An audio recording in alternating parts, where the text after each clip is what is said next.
on with Mimar Sinan Süleymaniye.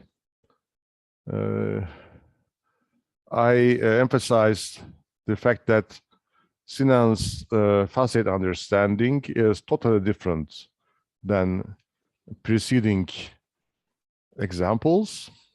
You know, Seljuk, early Islamic, Byzantine and Roman and even Greek traditions included in this concept of preceding antecedent periods.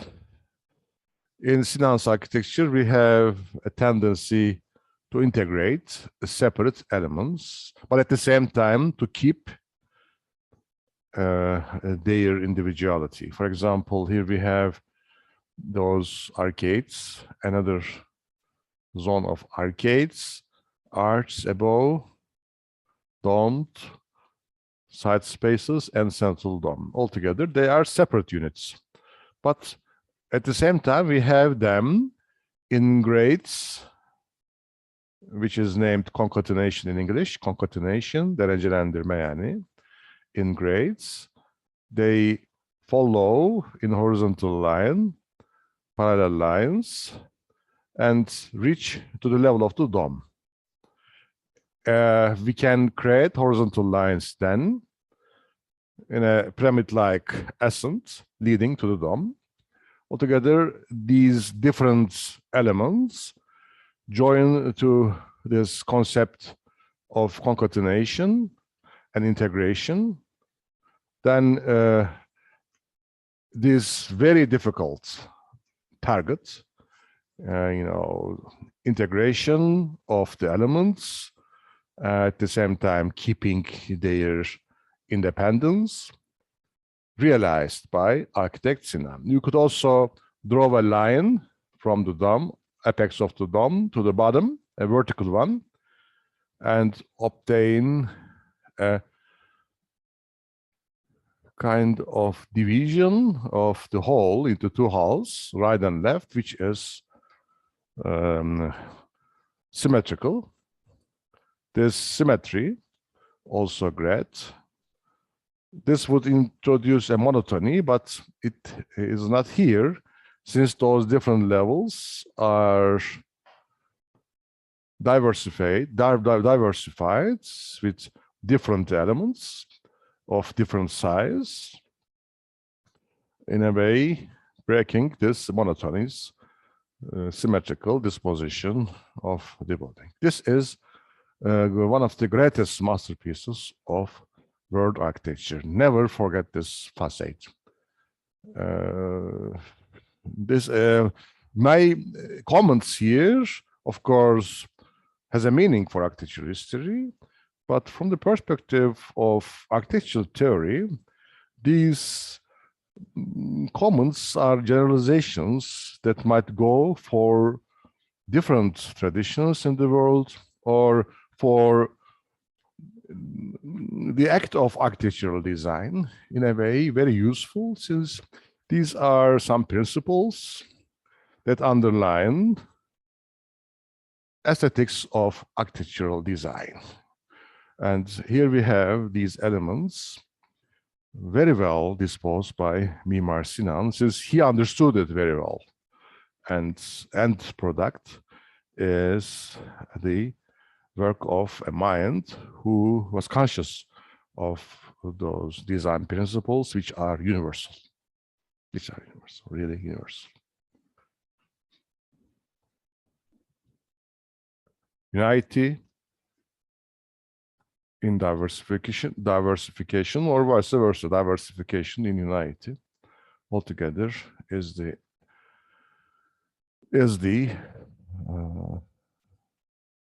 end product. When we look at insights, this is the most striking, maybe, aspect of Mimar Sinan's architecture. A similar concept introduced inside. Actually, outside is a reflection of the inside. It is like a glove, on your hands. When you take off the glove, it is the other texture present on the inner texture. It is like a carpet design.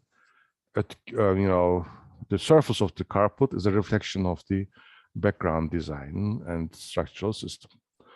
Hence, Sinan's architecture is great from this perspective because motifs on it, like motifs on a carpet, are parts of the structural system. Maybe best parallel in art is really carpet design to understand Mimar Sinan's architecture.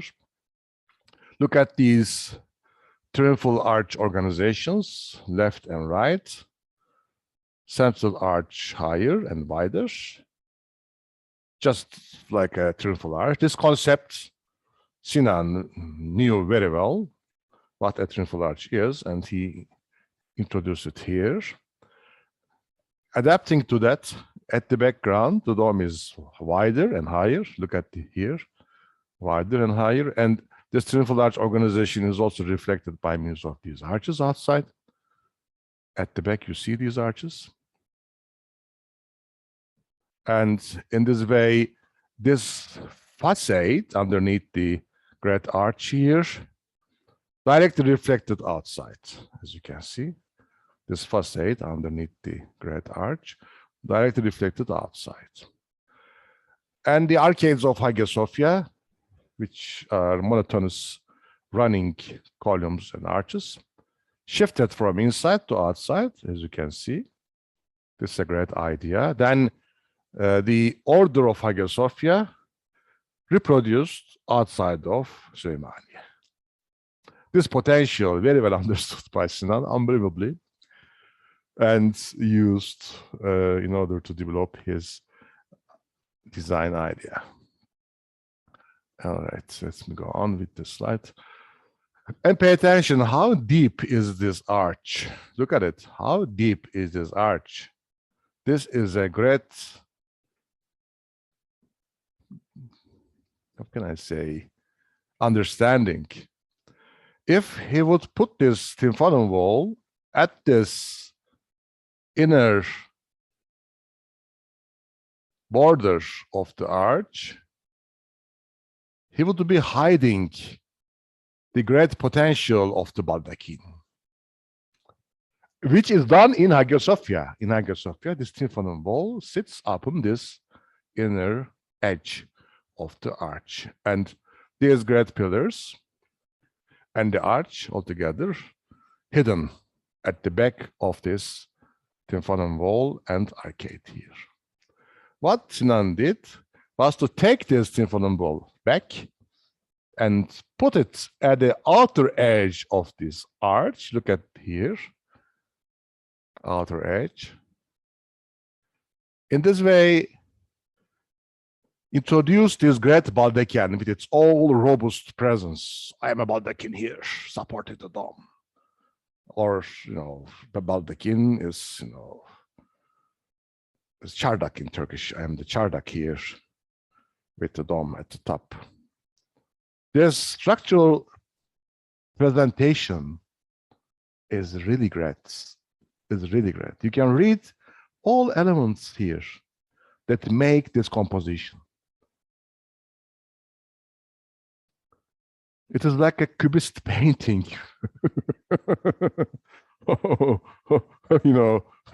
Back and front of the elements disposed on the canvas. Here we have then polychromy, emphasizing those elements, arts, as you can see. Here we see an economic use of decoration over the pendenties. Forget about decoration in the dome because it's a late edition, 18th century Rococo.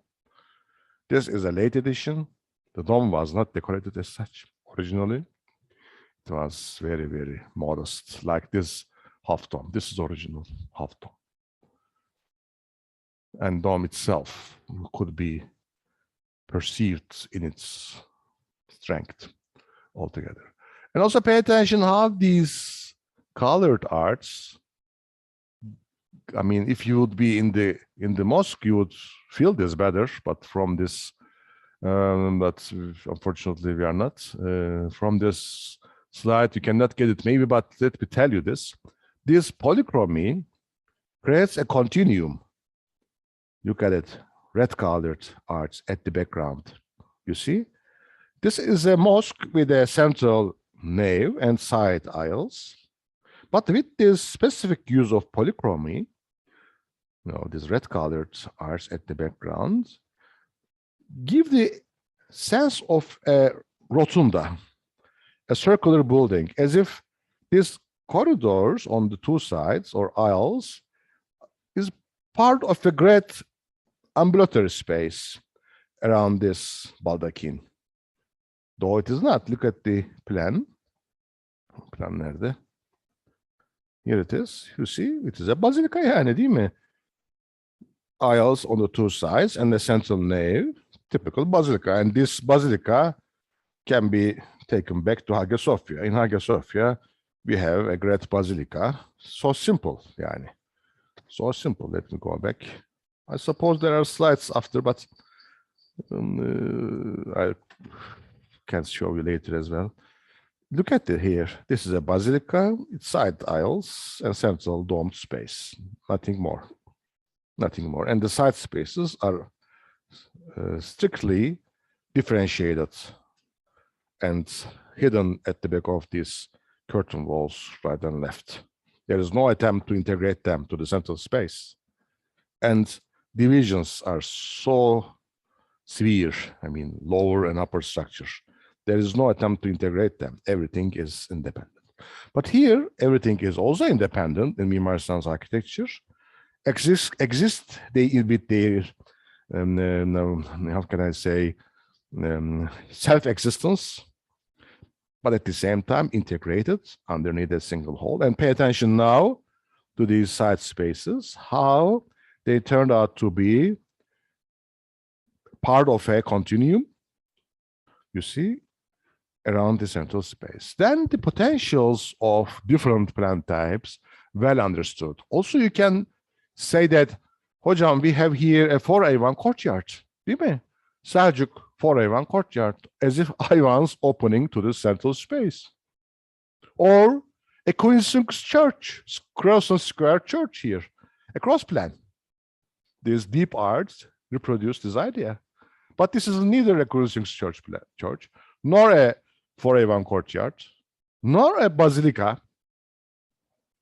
It is Süleymaniye. It is a unique piece of architecture, inspired from the past, well interpreting them, the elements of the past, and creating something entirely new, innovative, not in terms of design, but also structurally, technologically, since we have a great potential of the stone employed here, the Küfeke stone, and there are papers on this, how Sinan employed stone technology, or even maybe himself and his atelier developed it at a point that these structural systems, their specific materials, are very, very, very strengthful against earthquake forces. They behave like concrete structures, though they are not. This is proven by scientific research. Anything I would like to go? No exedras at the corners, pay attention, because we don't have galleries. We don't have here arcades in the exedras. No, these sections are entirely opened, except the domes of the exedras. They are here in order to introduce this flow, this continuity from the dome to the bottom by means of arcs, half domes, all together, you see. This also exists in Hagia Sophia, but the great contribution of Süleymaniye is to open those side spaces, introduce those very ingeniously designed elements together with this organization of the facades at the back of the deep arch. Look at me. Here we have from the apex of the dome to the bottom a vertical axis, as we find it outside, which can be drawn at the middle, you see, a vertical axis, bakın, gördünüz mü? In relation to this great higher and wider arch, leading you down. And pointed arch has a great potential for this end. And this, for the first time, comes to my mind. For the first time, I share you with this, with myself. Pointed arch. Pointed arch. Why pointed arch? Because of this great potential to introduce vertical axis. But if this would be a rounded arch, you wouldn't feel this verticality so emphasized. This verticality best represented by pointed arch. And pay attention, pointed arch also preferred in Gothic architecture. In both, we have a great monotheistic creed at the background, and heavens are important now, instead of nature itself, where are spiritual forces, almost deities. This is paganism. Now in medieval age, we have great potential attributed to God and heavens. Then verticality needed to be emphasized. And pointed arch, of course, has this spiritual aspect. But at the same time, its reflection on architecture, the spirituality, introduces, a central axis to control, to govern the monuments. And pointed arch really is helpful for this end. Just a minute.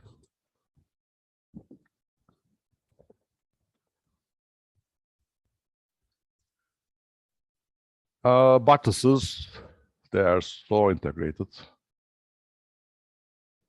And proportions based upon human body. There's niches, there's gate, ablution fountains, and graded ascent, again, after human body. Proportion is entirely based upon human. I don't know whether I have a slide or not, but maybe, Mevlevi dervishes whirling around their bodies with their hands like this, değil mi? Mevlevi derviş ne yapıyor? One hand up to heavens, the other hand down to earth, değil mi? Şu şekilde duruyor ve dönüyor. And he rotates around his own axis. What he does, he reproduces the rotation of the planets around the earth. You create an axis with your body. Then your body is an axis mundi, world axis. And by means of your body, you send spiritual forces from above to earth, and from earth to above. You become an intermediary with your body. Then human body is very, very crucial in this culture of Sufism, Islamic philosophy. We call it theosophy. In Islamic theosophy, human body is very, very important. Most perfectly embodied in the Sema ayini, the Sema ceremony of the Mevlevi. And dervishes are in the role of intermediaries, axis mundi, connecting above with the below and rotating like the planets rotating around the earth. Understanding of human body as a cosmic axis directly reflected upon this design. Sinan turns your body into a model, takes your body as part of a modular system. Actually, this modular system started from human body, and I am sure Le Corbusier based his modular man on this. In the background of all could be Vitruvius's modular system introduced in his book in his four books of architecture. later employed in Renaissance and in medieval periods. Probably this proportional system could have ancient roots. Whatever roots they had, you know, we know that a great potential introduced by Mimar Sinan had a great impact on Le Corbusier. We know him traveling in Istanbul in the Ottoman lands. You should read the book I sent you on Le Corbusier, English and Turkish, since I will be asking questions in the final exam from this book. So much things to speak on Mimar Sinan. His tomb in the backyard of Süleymaniye is nice. Sultan Süleyman was regarded Süleyman of the age. Süleyman, Prophet King Solomon. You know him? Prophet King Solomon with his temple in Jerusalem. I dealt with it when I dealt with the Dome of the Rock in Jerusalem. King Prophet Solomon. And Sultan Süleyman likened to this prophet in the 16th century. And Süleyman-ı Zaman was his title among the populace. Süleyman-ı Zaman, the Solomon of the time. And then he had this conscious historical perspective, references to past in his image credits, which is best represented by this tomb. Birisi şeyini kapatsın sesini. By this image. Here we have a tomb, octagonal, like the Dome of the Rock in Jerusalem, with an arcade outside instead of inside. In the Dome of the Rock, we have it inside. An arcade shifted to outside, like in the mosque of Süleymaniye, and an ambulatory space is created. References to Dome of the Rock are clear here, as you can clearly see. Since he put himself in this great tradition, monotheistic tradition of the Middle East. And we also know that he restored the Dome of the Rock in Jerusalem, ordering the mosaics of Jerusalem, which were in need of repairs, restored by Sultan Süleyman. These connections are important to understand what is going on under the reign of an able sultan and how an architect like Sinan was promoted. There was a really historical consciousness. Another picture, I don't want to repeat myself. Let's go on with different views. You understand what I mean with the polychromy in the arches? This continuum at the back is provided by these polychromy, and how baldachin is presented here instead of being hidden. There is a structural lucidity, openness. And also look at these devices that takes these great monuments down. When you are underneath this balcony or this Muezzin Mahfili, you become a part of this great structural system. Certainly, there is a modular system based upon human body. Another nice picture that gives essentially the baldachin and how those side spaces with triumphal arch concept. Remember, I indicated that this triumphal arch concept also exists in the courtyard, değil mi? Neydi? Şuydu, değil mi? Bakın. He gives a clue of his great design in the courtyard. His ancient roots. Bakın, burası işte. Şurası. This triumphal arch organization together with the omphalos. And this is the triumphal arch concept from Byzantine architecture. Bakın. With portier columns altogether. He ingeniously inserted it in his architecture.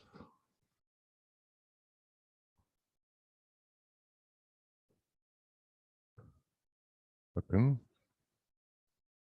You can say that you can define it as emulation of the past. I mean, integration of the past. This facade inside is at the back of the courtyard facade. Bakın şimdi courtyard nerede? Şuradaydı. Evet, courtyard facade şurası işte. Bakın. Where we have a great porch, son cemaat yeri, or portico. At the back of it, a great wall with symmetrically organized windows. Bakayım bunda fotoğrafı vardı şurada sanki. Bir ara. Fotoğraf vardı. Evet şurada işte. But you need to support this wall. You need to support this wall. If he would put the supports outside, he would be spoiling this nice organization of elements here. What he did, he took all the supporting buttresses inside. Since you pray towards the mihrab wall, and this facade inside is at the back of you. Now look at it. Bakın. Bakın. Şurada işte. These buttresses inside are here in order to support this great facade at the back of the portico. You understand what I mean? Great buttresses. In order to render them a part of the great design, he employed polychromy again.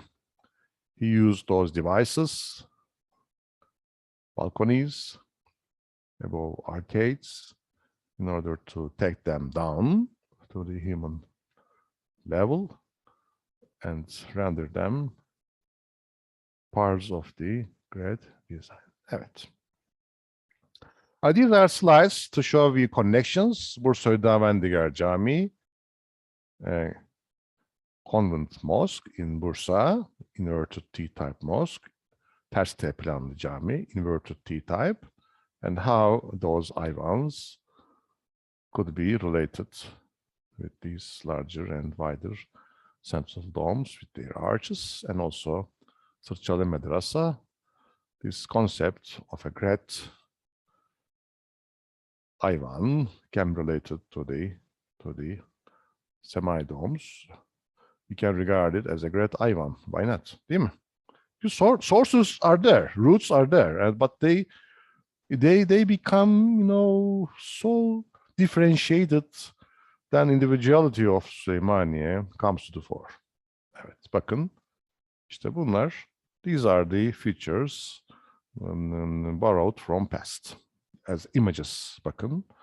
Karatay, Great Ayvan, Süleymaniye. And also Hagia Sophia, I many times emphasized how Sinan elaborated facade of Hagia Sophia. Hagia Sophia is like the archaic stage of an art tradition, or given classical, you could say. Maybe archaic stage is Pantheon in Rome. Pantheon in Rome is the archaic stage of this classicism of Hagia Sophia. Süleymaniye is the Baroque in this development, the end product. Then we have here the stages you can follow in Europe after Renaissance, but this Renaissance, the classicism, Baroque of Europe is like a shadow of this. It is like a shadow, not much meaningful in my opinion. The greatest classicism, greatest Baroque is in our land, in Turkey. We are very, very lucky. And I cannot believe how in modern age, 21st century, we couldn't produce a great architect of the 16th century like Sinan. I mean, in this land with this great potential. I know the reason. Due to this technological level we have in Turkey. because architectural creativity is directly related, bound to technology and technological development needed in order to. It is the kind of altogether development. But I am sure in the future, which is not much far from today, new Mimar Sinan's, probably from the ranks of your class, will be, active in the architectural arena in Turkey and in the world after having realized these realities of our land and also technological development. Anyway, here we have the facade overlooking the courtyard. How open is this design? And the facade in Hagia Sophia, how narthex hides the background, how fragmented are those parts, not integrated as successful as in Süleymaniye. Süleymaniye far exceeds, if you would like to put those two buildings, but I don't support it, but sometimes people do that. I mean, even Mimar Sinan did it, because Mimar Sinan expressed the fact that I created a dome deeper, and more successfully ordered than Hagia Sophia. Even Sinan himself was in competition with Hagia Sophia. If you would like to compare Hagia Sophia with Süleymaniye today, you would only say that Süleymaniye, well advanced, well exceeded Hagia Sophia in many points. Of course, Hagia Sophia is a great model, and Süleymaniye completes the tradition. Maybe it's not fair to say this, but it is like, saying child of a father, your child is richer than you or more successful because he has new investments. But you are his father, you shaped him altogether. This is the same. Oğul babayı geçmiş yani. Ama oğlun başka kökenleri var. Bu arada Selçuklu, also erken İslam. Here we have then the insides of Hagia Sophia and inside of Süleymaniye. We can compare those two. Great interiors. How open and integrated is Süleymaniye? Also light, of course. Light infiltrates every inch of Süleymaniye, since side spaces are so open and light from the windows might reach to the center without any prevention. Also pay attention how this building, with those niches and stages based upon true proportions of human body, though here we have an intimidating, great, interior, which looks like a royal setting, a palace, instead of intermediary connecting space between God and man. As in, maybe I should remind you here that Justinian, who founded this monument, regarded himself as archpriest, great priest, representative of God on earth, like almost a patesi of ancient Mesopotamia, steward of God. Then his architecture is as such, though Süleyman regarded himself just a subject, just a believer. And this kind of a relationship with divinity also, of course, introduced divisions. Islamic ruler is the shadow of God. He's not an intermediary, just a shadow. Just a shadow. This understanding, of course, contributed to the... there are different factors that shape architecture. We cannot regard it as only the work of a brain, work of a genius architect. This genius architect became formed under different cultural impacts, and this Islamic essence and also the Sufism within its domain let Sinan be creative in many details, more creative maybe than before. Side spaces, Hagia Sophia, you don't see the dome here. You just wander, stroll in these galleries, being in a palace environment. But here in Süleymaniye, you could see either dome or mihrab. I mean, from every part of the monument, you can see the main central space and be in communication with it. You don't, you cannot hide yourself. You cannot escape from the central space. I mean, this togetherness of the elements and also separation of them can be perceived by individuals strolling around. You know, you are the part of the great design. You're always a part of the great design, but you're an individual wandering in different parts of the building. I mean, this is essentially the feature in a way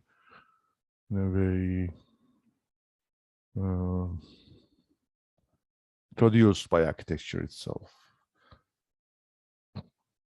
What I mean is that the motion of the visitor is also controlled in this design. You understand what I mean?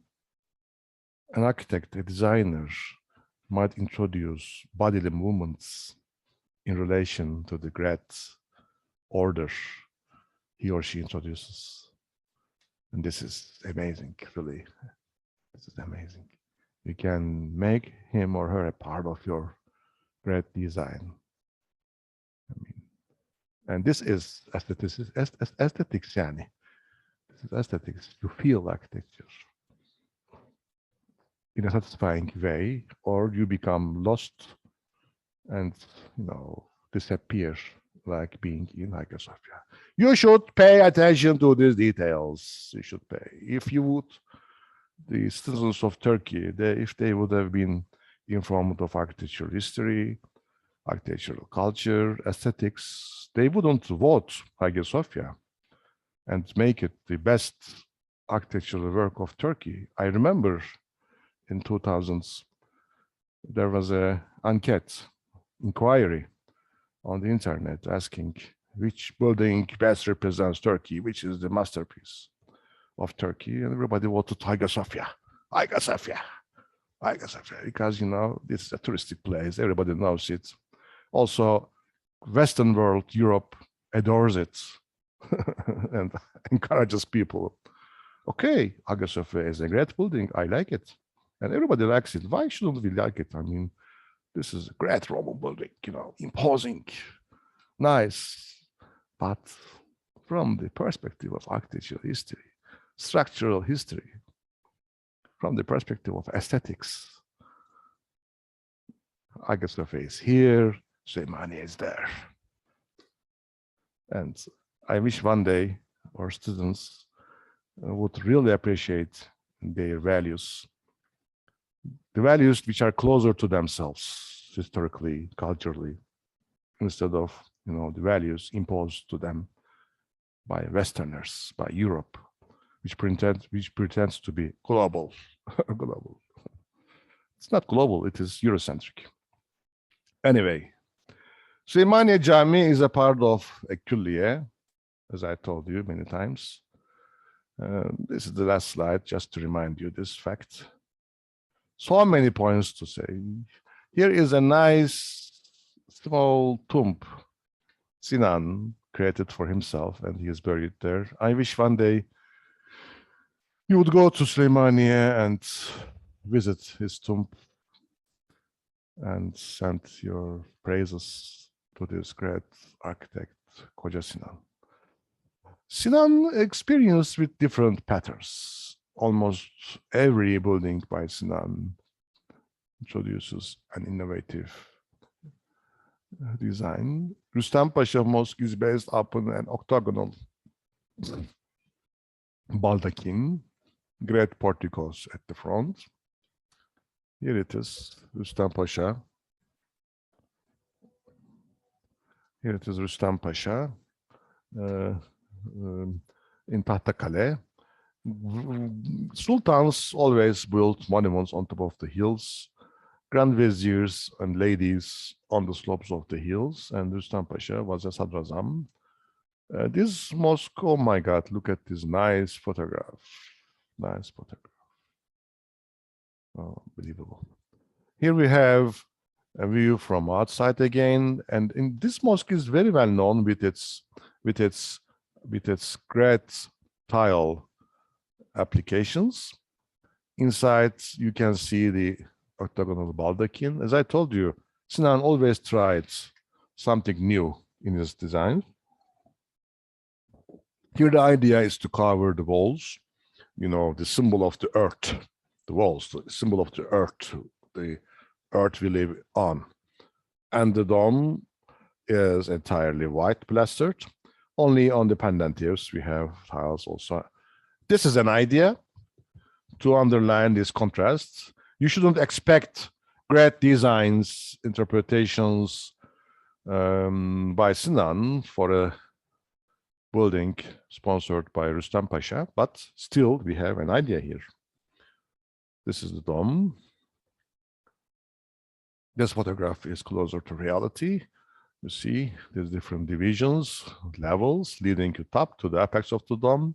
First level with tiles, then plastered. Another level with there is an aesthetic, really. Every monument needs to be studied in depth from this perspective.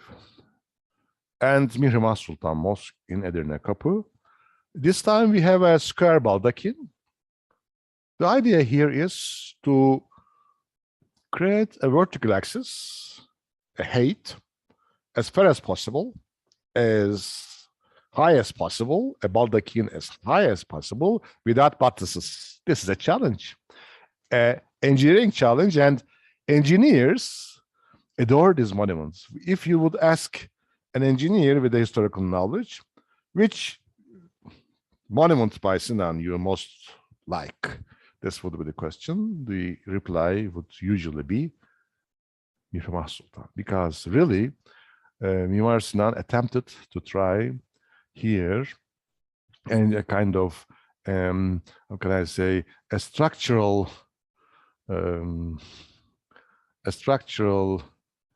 challenge. I can say so. No buttresses at all. No buttresses at all. Just a very high baldachin with a great dome. And more than this, walls are almost transparent. Fenestration, full of windows. Every inch, almost every inch is empty. It is like a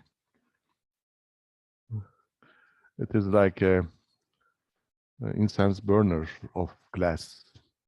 Here it is. You see? Huh? Height 37 meters. 37 meters. Diameter of the dome 20 meters. Mean is 1.8. 1.8. In Süleymaniye we have 53 meters height. Diameter of the dome is 27.5 meters. Mean is 1.9. What this says to you? What this says to you?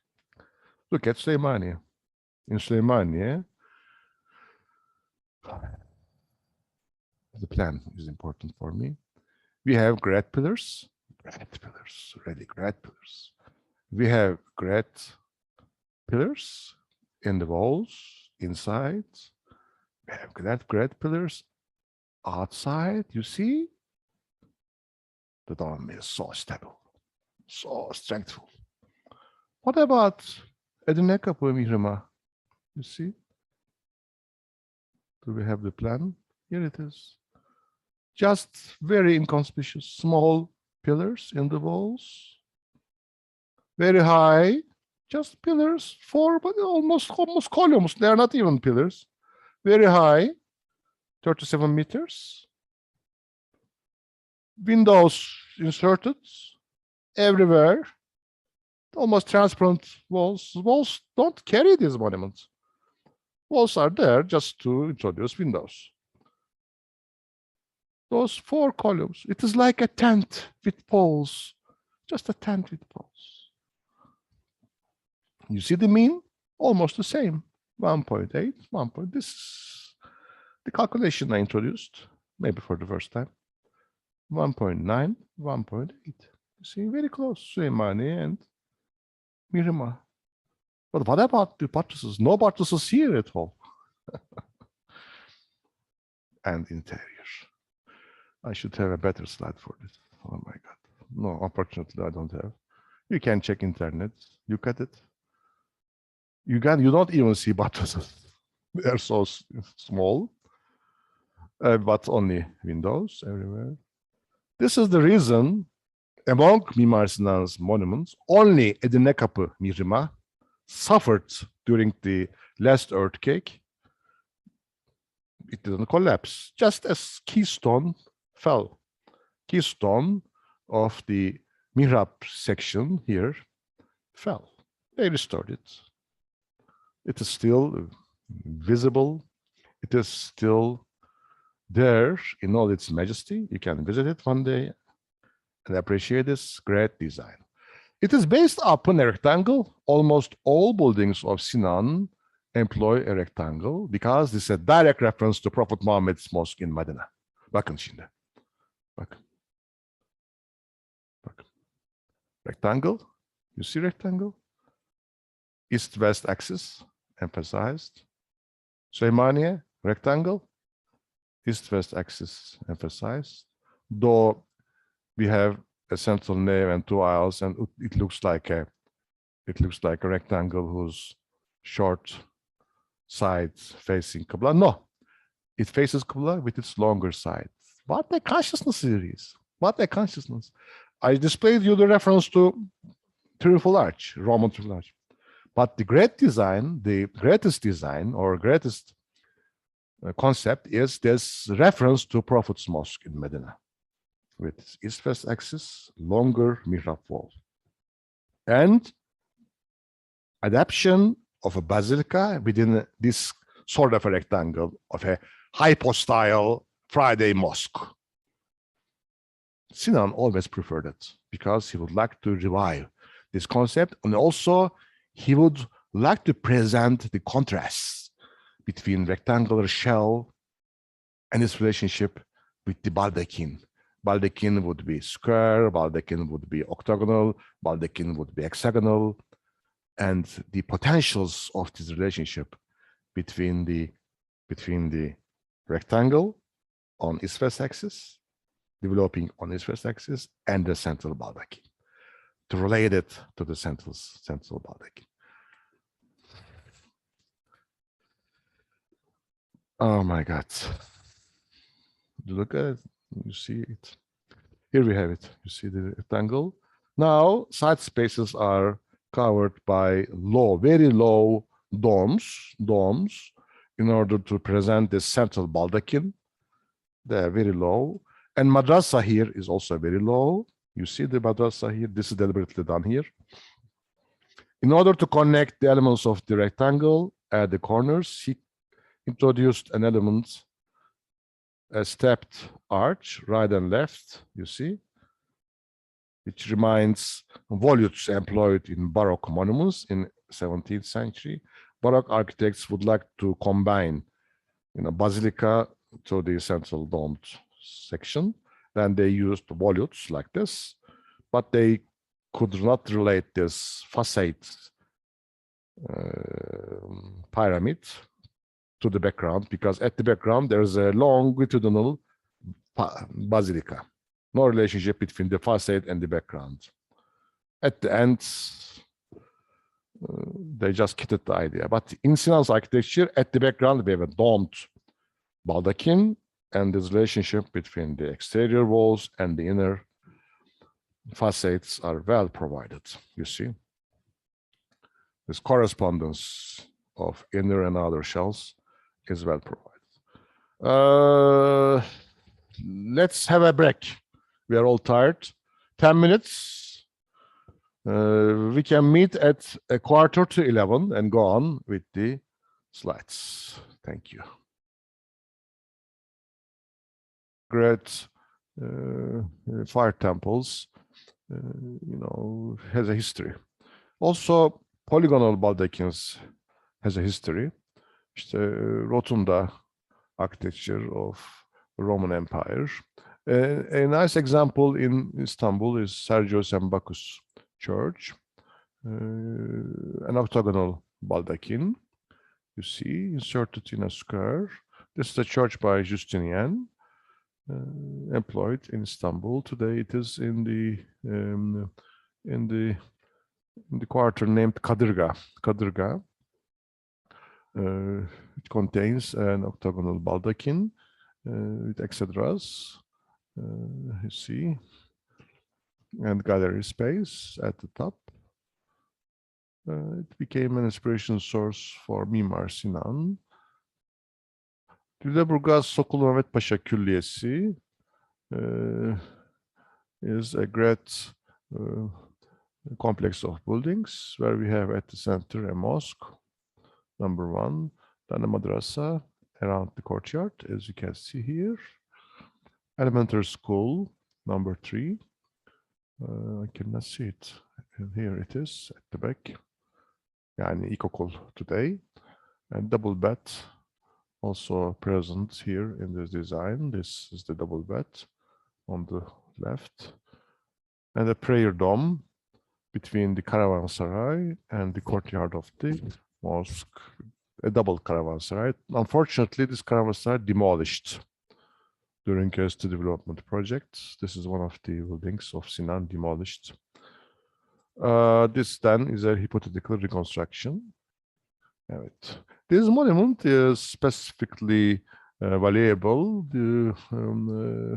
with its great caravanserai and the relationship of it to the mosque courtyard, since we have here a kind of passageway with shops on the two sides. This sort of a shopping center named Arasta in Turkish, Arasta. We have done an Arasta, a shopping esplanade between the caravanserai and the mosque courtyard. Evet. This is a menzil külliye. Menzil külliye means a külliye between towns.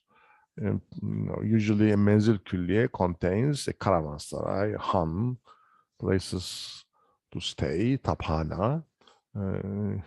Unfortunately, this taphane section is not here, probably also demolished. Or in the caravanserai, merchants could find places to stay. Then they didn't build a taphane. I'm not sure about this, but what essentially is that we have a caravanserai for the traders to stay and also do transactions, and a great mosque with hammam. A menzil külliye specifically is based upon essentially these kind of buildings. Yani a stopover külliye in English, menzil. The mosque is not much, can I say, creative. It is very simple. Since this is a külliye outside of Istanbul, Sinan probably ordered this mosque to be designed and constructed by the members of his office in Istanbul, and he did not personally involve. But the caravanserai section, together with the organization of urban or creation of even urban space, displays us features of 16th century contributions to architecture. This is the Dua Kubbesi, prayer dome between the Arasta and the courtyard. What is the function of the prayer dome? in the morning, every morning, traders would come together underneath this dome and pray to God before initiating their daily transactions. Dua kubbesi. Kadırga Sokollu Mosque is based upon a hexagonal baldaquin, which was founded by Sokollu Mehmet Pasha, Grand Vizier. It is after the death of Sultan Süleyman in the time of Selim II, Sarı Selim.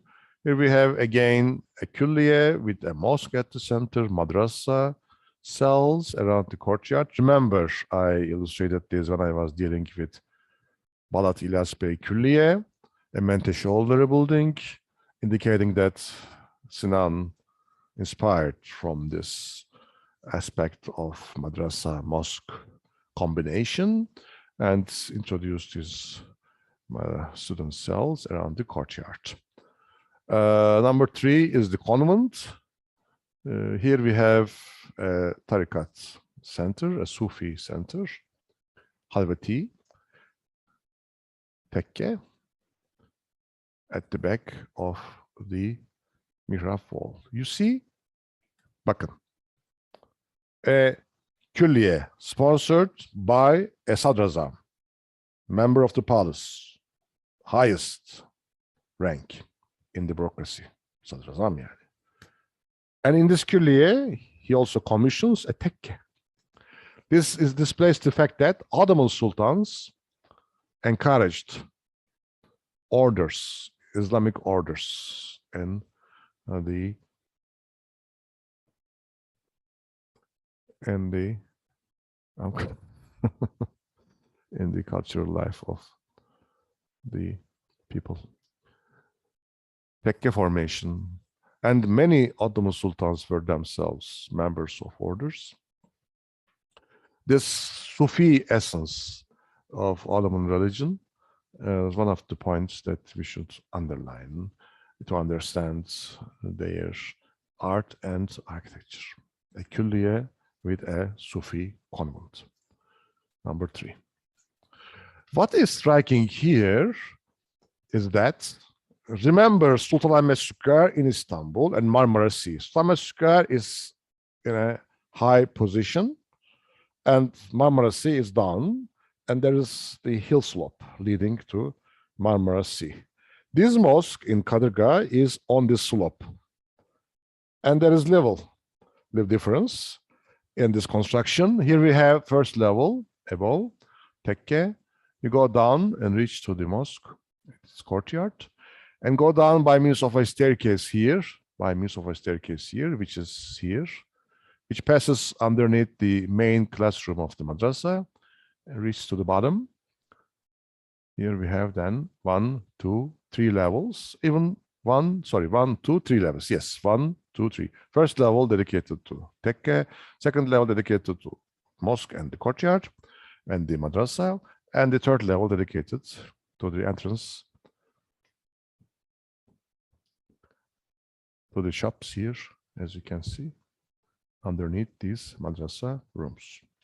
It is highly difficult to create a straight lot for building, and this land reinforcements are important, and gallery is created here supporting the madrasa, since madrasa cells are in air, supported by the galleries down, and within the galleries shops introduced. Bu şekilde bakın. Here we have the tekke, first level, mosque, second level, with the courtyard, and the main classroom of the madrasa. Down, which cannot be seen in this slide, is the shops level.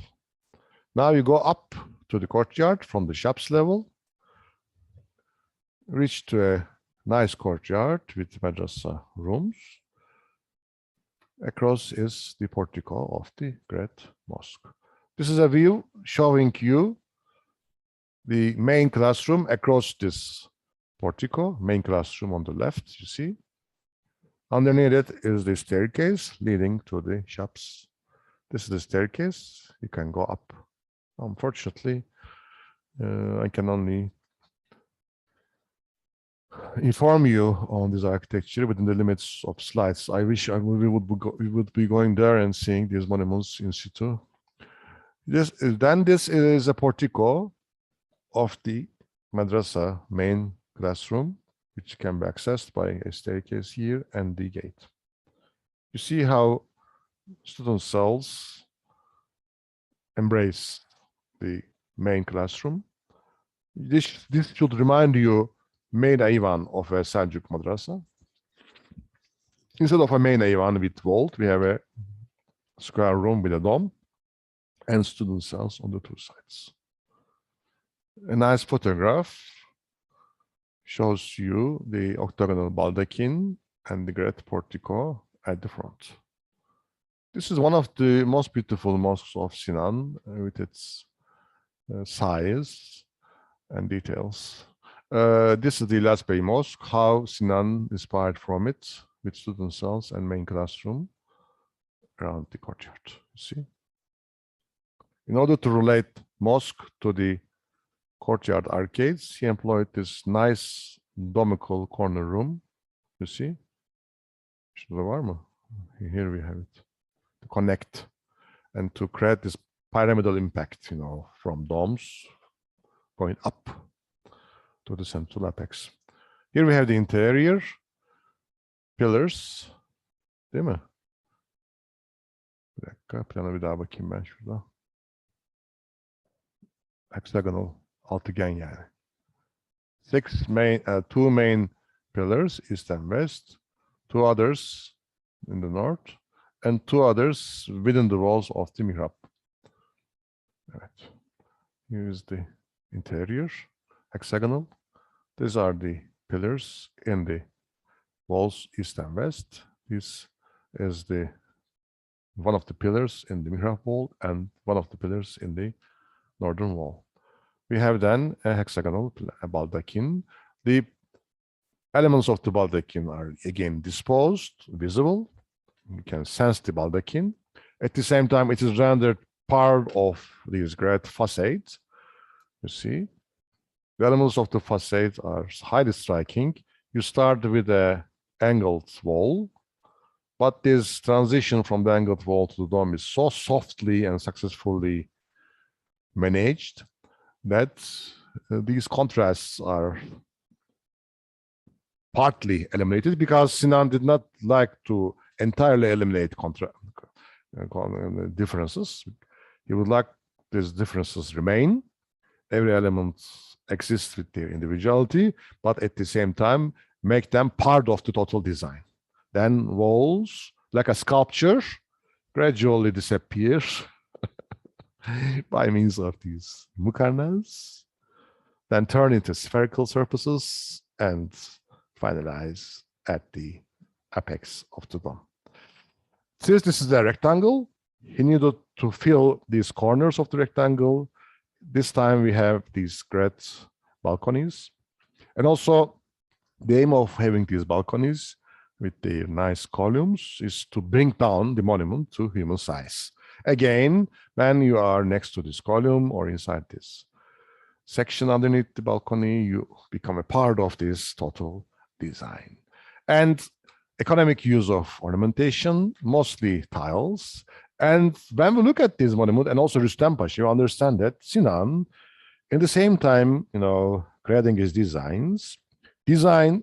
structural designs, also introduced a decorative program and sent orders to İznik tile kilns factory. They produced these tiles in İznik. He sent orders asking this size, that composition, kind of tile production, which would be used in his mosques and other buildings. We understand that Sinan had a deliberate, conscious approach in terms of decoration. He ordered compositions, tile compositions specifically for this monument. They were produced at the same time when this construction finalized and applied. This can best be shown by the slide. You see it. How this composition in relation to the others, you see, organized. This Gesamtkunstwerk, they say Gesamtkunstwerk in German. Gesamt, yani G-E-S-A-M-P-T, Kunst, K-U-N-S-T, Werk, W-E-R-K. Gesamtkunstwerk. Gesamtkunstwerk. Kunstwerk yani artwork. Kunst means art in German. Kunstwerk, work means work. Kunst yani artwork. Gesamt, altogether. Gesamtkunstwerk. Integrated altogether. Different elements integrated. This is a great example of Gesamtkunstwerk, really. If I to use an international terminology, I can say so.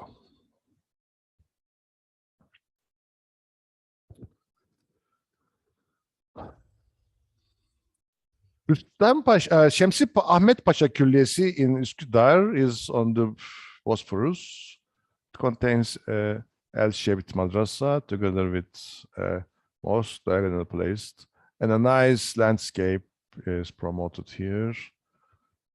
You know, this courtyard wall is pierced with windows, providing view of the city. And from this landscape design, organization of the buildings in relation to the sea, Sinan introduced really a great architecture, and it is not exaggerated in terms of its dimensions. There is a respect paid to the beauties of the Bosphorus, as you can see, the dimensions. It is like an ornament, like a pearl put on the shore of the Bosphorus. Nothing more. And there is nothing much to say about this monument except this feature, which is sufficient.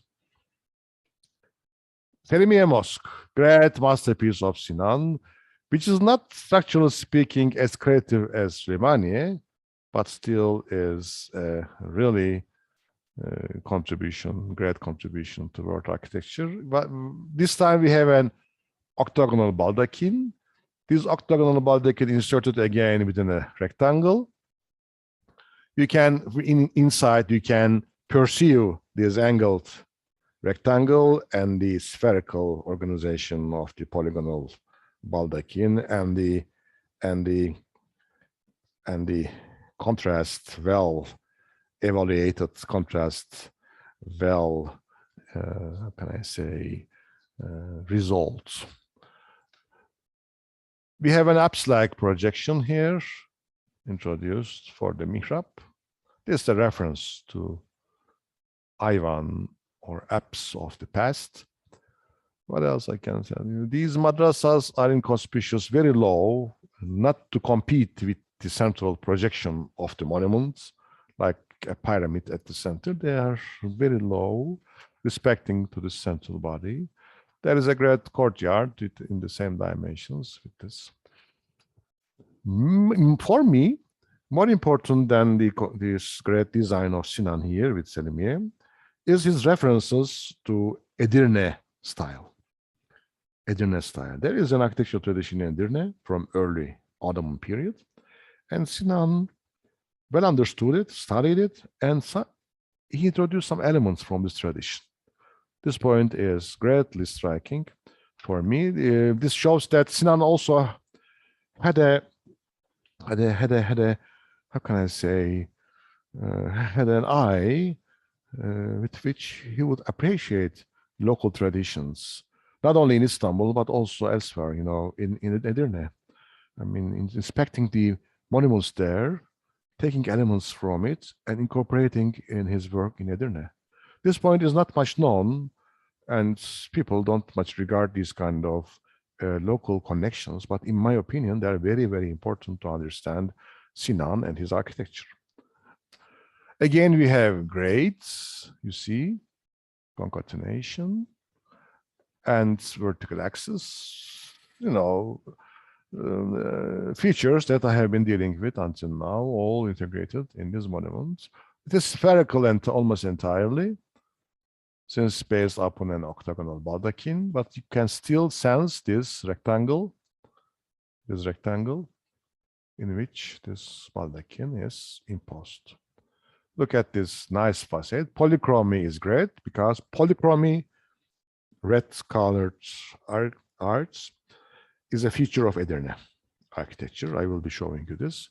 Grades, you see, grading, or concatenation and integration. Central axis, you see, features, perfect features of a Baroque building. Diameter of the dome and the height is given. Please check those dimensions when you go back to the video of the class today. Here we have the courtyard. Look at our great Roman triumphal arch, but this triumphal arch differently interpreted this time. Side arches are very narrow. They are having shouldered arches, almost the kemer, shouldered pointed arches. The others on the right and left are greater in relation to the central one. In this way, he introduced asymmetry in symmetry altogether. It's a great aesthetic contribution, opening the portico by means of these great arches, at the same time balancing this openness with narrow intermediary voids. One of the great features of nice architecture is the balance you would introduce between solids and voids. Yani kapalılık ve açıklık, değil mi? Solids on voids. Rhythm is also important. Symmetry, asymmetry, symmetrical, asymmetrical relationships. Here we have those perfectly, of course, introduced by Sinan, those principles. Bayazıt Medical Madrasa in Edirne includes the same facade from 15th century. What did Sinan, before designing Selimiye, just visited Edirne and visited the monuments there? He appreciated this facade. He discovered it there, made in the 15th century by architect Hayrettin, 15th century. Oh, this great courtyard. Look at this arcades. I should use this in my design. I should use this in my design. But he has a different design understanding in his mind. Look at this pediment. He added it on top of Edirne's arcade, you see, heightened this central portion in relation to this central higher and wider arch, you see.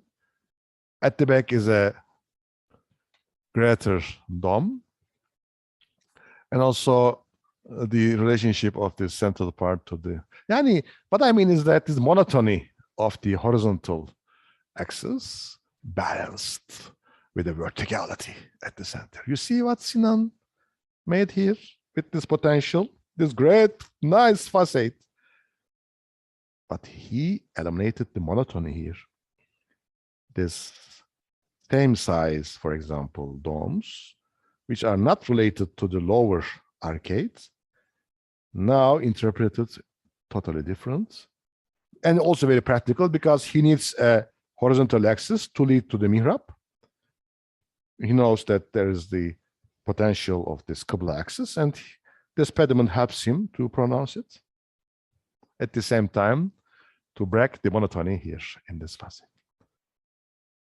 Do you see what he adds here? A nice niche in order to connect this arcade leaning over the column. This is awkward. There is a problem here, be sure. But he sacrifices it because he would like to create this idea of ascent from this dome to the other and to the central dome. He would like to create this idea of gradation, ascent. Then he couldn't make these arcades same size with the portico. It would be maybe more satisfying in terms of this relationship, which exists in Bayazıt Mosque in Istanbul. Pir Sinan examples. Or here, same size, you see. But he would like to heighten this portico in order to create a great integrity between the elements instead of keeping them, independent, just attaching them to each other. You understand what Sinan aimed?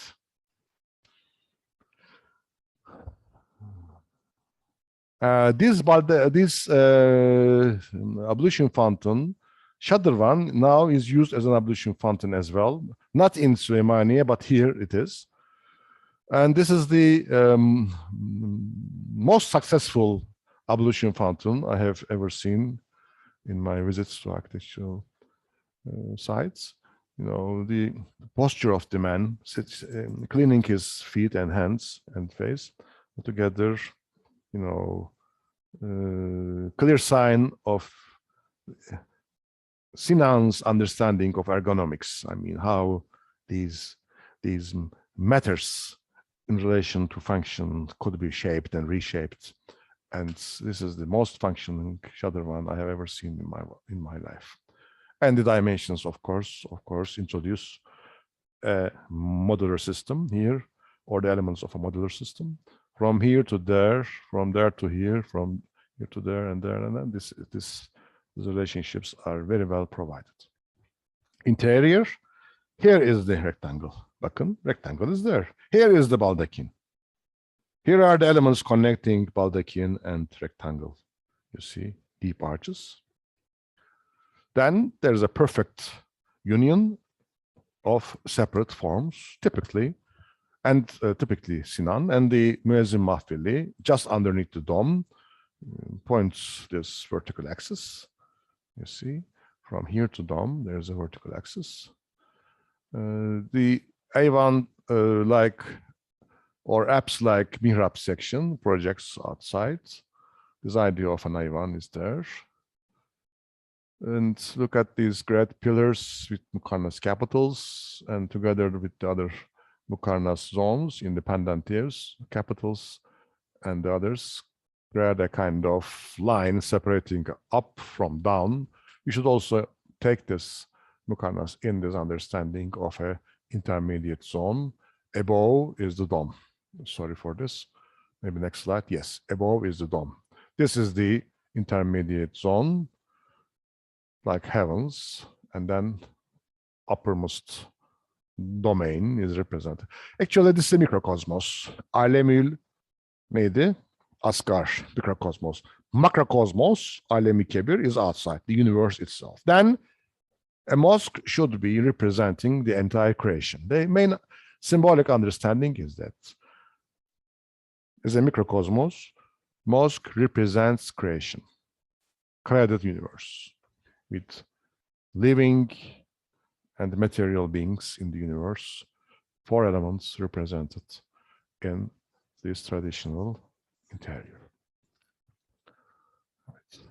Rectangle, baldachin, transition, and so forth. I don't want to repeat myself, you understand what I mean. When Mimar Sinan inserted a tomb for Selim II, here it is. He used the potentials of Selimiye Mosque in Edirne, almost the same octagon within a rectangle is employed here. Then Selim maybe liked his mosque so much. Mimar Sinan used this plan, rotunda kind of baldachin and its walls around, and made a tomb in this form for Selim II in the courtyard of Hagia Sophia. In order to see maybe Selimiye in Edirne, if you cannot go to Edirne, you should revisit this tomb in the courtyard of Hagia Sophia to appreciate Selimiye in Istanbul. Sinan's legacy. 17th century is the age when Mimar Sinan's architecture continued, his potentials exhausted. For example, Sultanahmet Mosque is a replica of Şehzade Mosque, specifically Şehzade Mosque with 4 half domes most liked by followers of Sinan. Then Sinan's legacy continued with his design until 20th century, most based upon Şehzade, but nobody would be as creative as Sinan, because technologically and from many aspects, this society entered in an age of stagnation. Really, it's a stagnation in terms of technology and science. If you don't have science and technology developing, you cannot offer new designs. This is a reality, unfortunately, of architecture. Only in places where technology develops, you can be creative, because you use new technology for innovations in architecture. Understanding of new technology and materials is a must to be creative in architectural design. This lacked in 17th century and onwards. Then architecture of the Ottomans after 17th century either are references to architect Sinan or to new styles imported from West, like Baroque, Rococo, eclecticism of 19th century or 20th century nationalist styles. These happened due to this technological stagnation. Even in Europe, in the West in general, in America, architectural creativity promoted with the development of reinforced concrete and steel technologies in the 20th century. This lacked in Europe and Ottoman world, same until the end of 19th century. Then you shouldn't blame designers of 17th, 18th centuries of, non-presence of creative designs, because architecture creativity, architecture design initiatives are part of a civilization, a part of a culture. If you are technologically oriented, developing in many aspects, up to the 16th century, this existed in this part of the world, then you can offer innovative designs. If not, you just repeat, you just continue. And this happened in the Ottoman world, and Sinan's legacy reigned in the 17th, 18th, and 19th centuries. Sultanahmet Mosque, with its 4 half domes and central piece and great courtyard, is a follower of Sinan, but Sinan's creativity gone. For example, look at the monotony of this courtyard. His great understanding of accent in relation to the courtyard gone away. Though here we have a central axis governing this monument from the Shadırvan to the top of the dome, cannot be said, the same cannot be said in this relationship between the elements of the portico and the courtyard.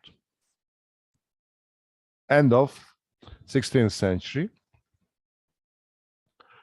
As I told you, I would like to begin Renaissance architecture. If I can have time at the end of the semester, I can deal with 18th century Ottoman architecture. It is an important topic, I know, but there is a time restrict imposed on us, and I cannot go on with it appropriately. This time I would like to give a break for 10 minutes. And where is my presentation? Yes. Before beginning to a new topic, let's meet at 11:30. I just see it. Maybe I already explained it to you. I don't know still. This question is there and an answer is expected. I don't really know. Maybe later I can come to back to this question. Okay. See you 10 minutes later. I have been adding a new phrase here, roots of humanism, during the break. And then this page is open. Here it is. Okay. Now we are going back to the 15th century. We have studied Ardahan architecture in another part of the world, Middle East, up to the 16th century. We are now going back to the 15th century, when Renaissance appeared in Italy. First chapter on Renaissance architecture is dedicated to a cultural background, and the Renaissance theories. or emergence of Renaissance theories in relation to this cultural background. Renaissance. It is a word referring to rinascita in Italian. First appeared in a book by Giorgio Vasari. This is the man. Historians of the 15th century named medieval age, Middle Ages, medieval periods. They did have an understanding of difference between their times and the past. For them, there is an interval between ancient times and their times. This interval is the middle periods, Middle Ages. This is the reason we name still today these periods between the end of Roman age and beginning of Renaissance in Europe, Middle Ages. This is a terminology, of course, used in Western languages, Orta Çağ veya Orta Çağlar. In Turkish also, we employ the same. Even its Italian wording is media tempestas, referred to this concept of middle times. But we also have rinascita, rebirth, later translated into French as Renaissance, appeared in the 15th century, as I indicated, in a work by Vasari, who is the first art historian. Appeared in history, or grandfathers, or grandfather maybe, is Giorgio Vasari, the father of this science, art history, wrote a book named The Lives of the Artists, with a debut. I cannot spell some of the Italian words. Eccellenti. I don't really know. Architetti, pittori, e scultori italiani. In 1550, this book was published. Vasari divides the age into three phases. The first phase, Cimabue, Giotto, Arnolfo di Cambio. The second phase, Masaccio, Brunelleschi, Donatello. The third centers on Leonardo da Vinci and culminates with Michelangelo. Then we have a book on history of painting, specifically painters, in which this word Renaissance, in Italian Rinascita, employed for the first time. Then our use of Renaissance for in architectural history is a term borrowed from history of painting. The second time, it was not just the growing awareness of classical antiquity that drove these developments, generally speaking, according to Vasari, but also the growing desire to study and imitate nature. You should never forget this expression in order to understand later phases of this lecture, which was first expressed by Vasari, very interesting, a 15th century intellectual, had the understanding of the essence of Renaissance culture. He says that this is not only an awareness of classical antiquity, and it's not only a Renaissance, rebirth of the past, but in our times, there is something different happened. We started to study nature, observe nature, imitate nature. Then this is the point we should concentrate. And this is the beginning of later science of the Enlightenment culture. This is a different approach for the first time we come across in the 15th century. Analysis of nature, study of nature, which later led to Enlightenment and modern times, in which we put a great emphasis upon science, especially natural sciences, physics, chemistry, engineering, and so forth. But let me also say that In this period, this awareness of classical antiquity introduced another attitude, which we name humanist attitude, an understanding of the human being as observer, his relationship in the universe, in the center of the nature, as a mind, perceiving, analyzing, interpreting. You understand what I mean? This is the humanist culture we name today. Maybe you are aware of humanities in the curricula of universities. This is architectural history. This is cultural history. This is history, sociology, humanities. Sciences related to the perception of human mind, observation and perception and interpretation. This has also become prominent with Renaissance culture. But how? How now in the 15th century, this understanding, this different understanding, what we name humanist or humanism in general, became possible? Yes, antiquity revived, but antiquity also revived in the Islamic world, 9th and 10th centuries. Philosophy, greatly enhanced. But there's something different. There is something different in 15th century Renaissance culture.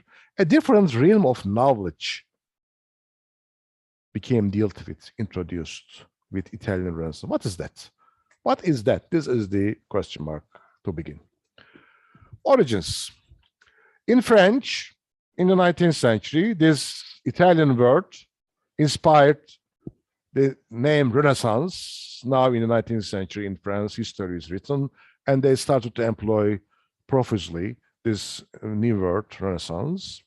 For example, Jules Michelet, in his work on Histoire de France, and History of France, he employed for the first time this Renaissance, translating the Italian word into French. And even in the 19th century, they were looking for other Renaissances, and they told that in the Carolingian period, 9th and 8th and 9th centuries, there is a Renaissance, a revival of the ancient periods, an understanding of the past. In the 12th century, there is another revival where ancient texts become reinterpreted. Then Renaissances are possible. We can speak of an Abbasid Renaissance, Baghdad, 9th century, great Baitul Hikmah, House of Wisdom, with a great library. This is another Renaissance. And another Renaissance that began in the 14th century Florence, that underlined the later developments in Europe, which is mostly referred by the term Renaissance today. And some specific features also differentiates this Renaissance, like humanism I have been talking about, which essentially need to be understood very well in order to understand later developments in Europe. Various theories have been proposed to account for its origins, focusing on a variety of factors: social, civic peculiarities of Florence. This is the city of Florence.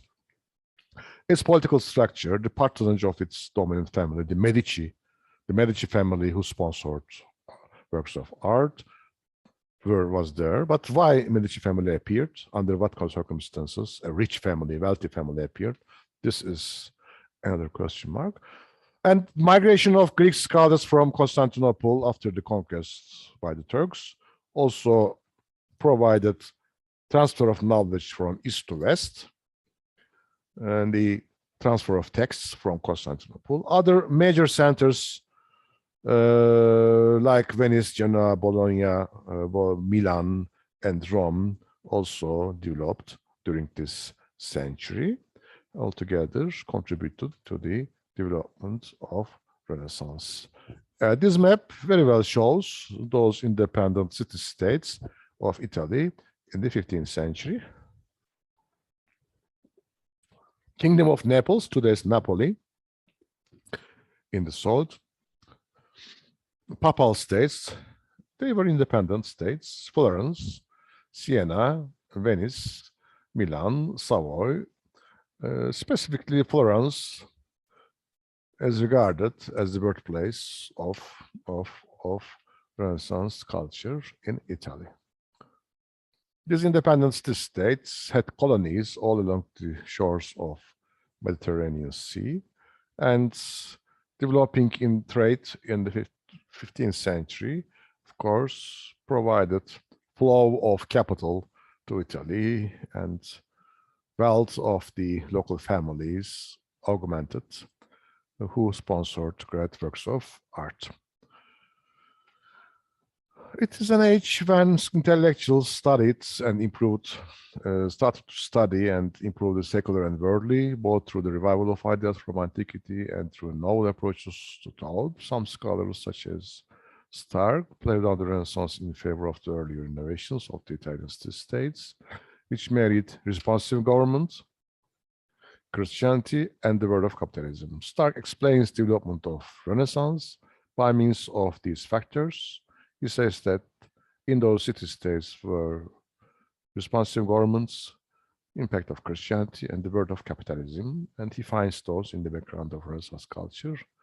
Then we must not disassociate Renaissance culture from Christianity. Renaissance humanism is also a product of Christian culture of the Middle Ages. This analysis argues that whereas the great European states like France and Spain were absolutist monarchies at that time, and others were under direct church control, then independence, of the city-states as units, individual units from the control of the papacy, state of the church state, regarded as one of the other factors. Then this Christianity is there, of course, as a culture, but the control, absolutist Christian control of the papacy was partly eliminated, which introduced an independence for a humanist culture to grow. This is another idea. The independent states of Italy took over the principles of capitalism invented on monastic estates and set off a vast, unprecedented commercial revolution. Capitalism is regarded as one of the great factors of Renaissance culture.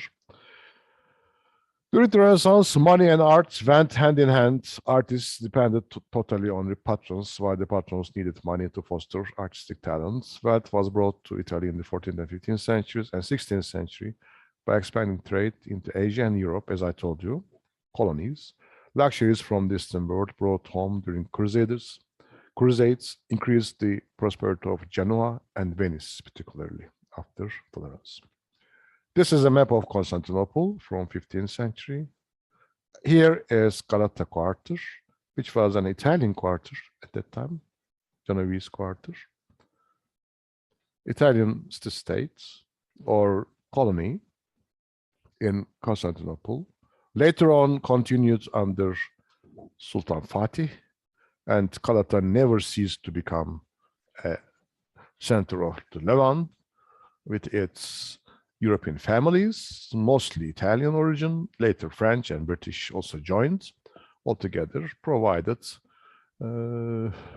capital in the 15th, 16th century, mostly to Italy.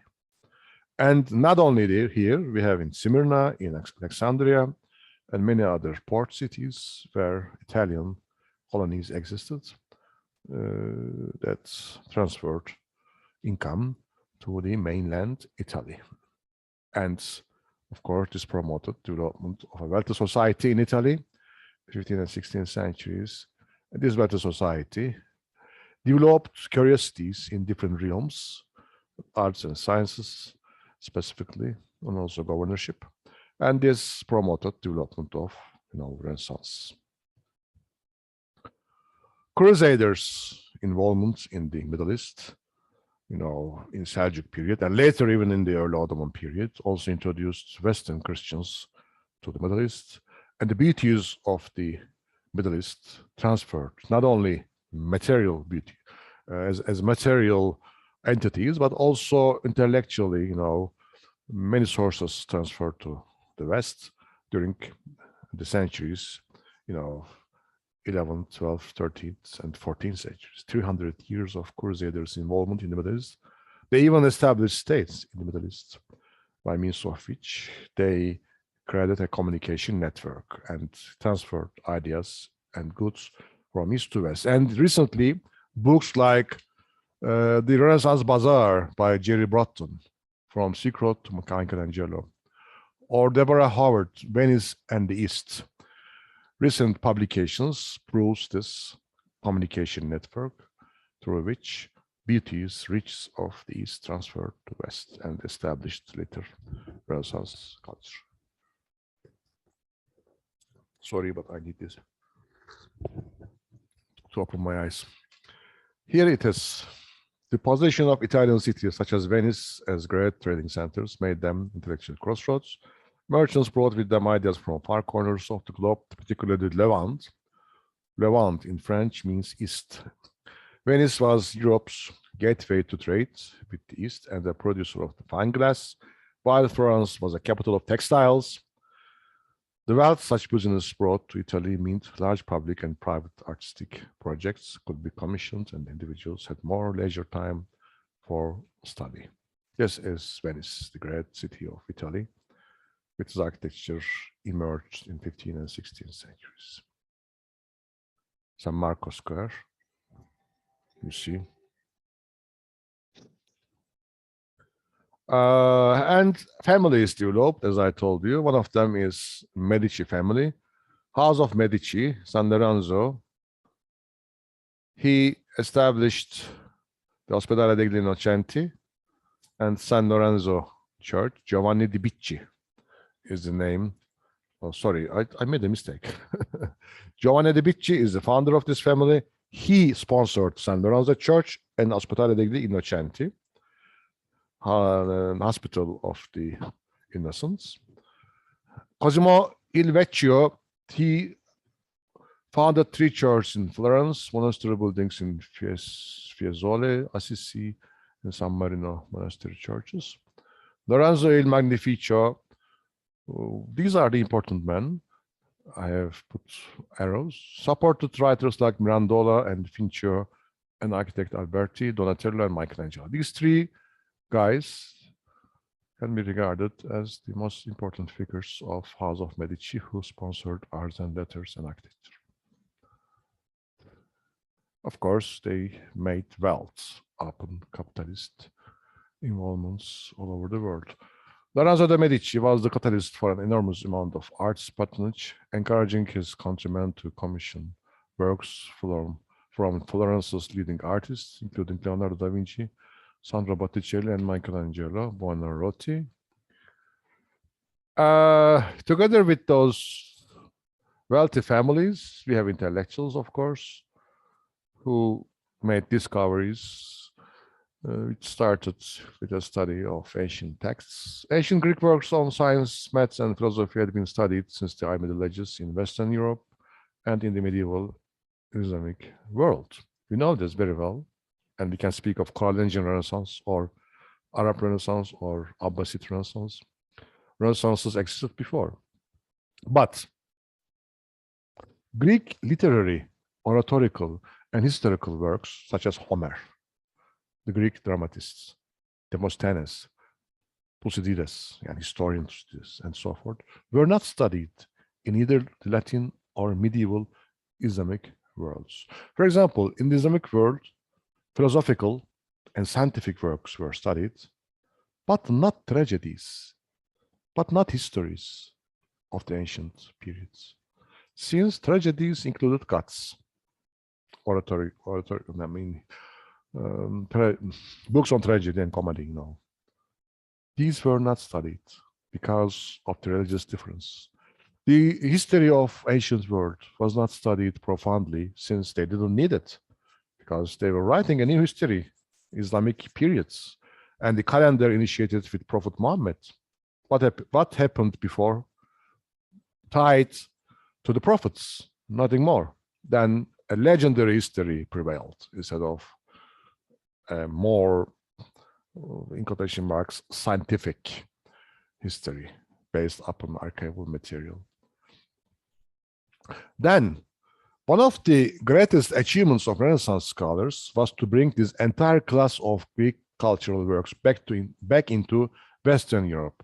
But why didn't, in the Islamic period or medieval Christianity, they study those great works? Probably because they thought that the ideas encapsulated in these kind of works would shake the grounds of their culture, would create suspicion, critical viewpoints, and so forth. Then they didn't much go in depth of these kind of works, rather than philosophical and scientific. You would inquire, Hocam, philosophical studies, aren't they, wouldn't they also cause same problems? Probably because they would like to introduce their own arguments against the arguments of the past.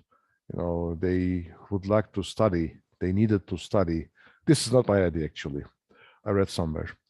They would like to study ancient philosophy in order to develop an original, realm of thoughts, that belong to their religious and social culture.